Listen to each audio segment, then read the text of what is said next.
जे टाइप के माहौल बन गए वही टाइप पर गीत एक और हम दोनों गोटे मिलकर सुनबै छी और प्रोग्राम के अंत दिस सब आबि गेल छी। ई गीत ओना पहिल बेर हम गाबि रहल छी, लेकिन एक गीत के थीम जखन हमरा माधव जी सुने रहथि तो नीक लागल।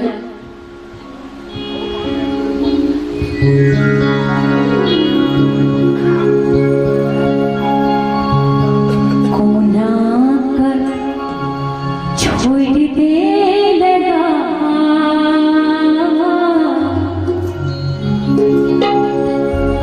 कोना कर छोड़ दे लगा रे बउआ हमरा बना दे लगा रे बउआ हमरा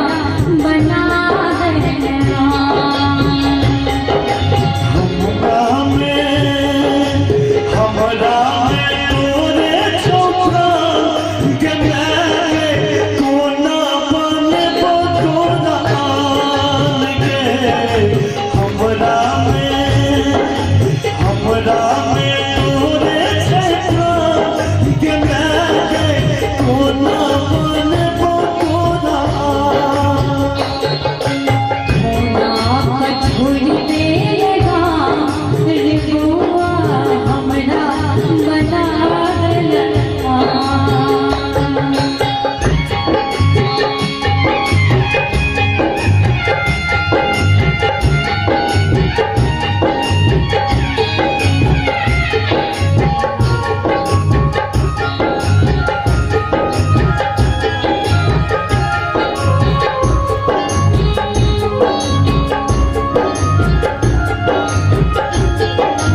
तोरे भरोसे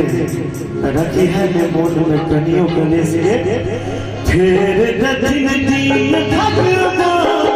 के मैं कोना बनबो कोना हमरा में तोरे छेड़ा के मैं कोना बनबो कोना। हम सब गावल सब तरह गीत गबै छी जय माधव के हम सब और मंच पर पछलुआ बन बन कर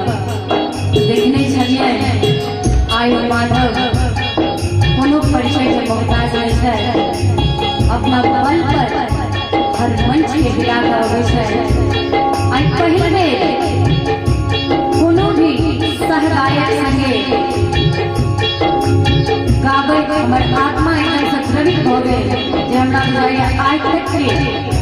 लाइफ में डुएट सॉन्ग गाबै एहन कम भेल है।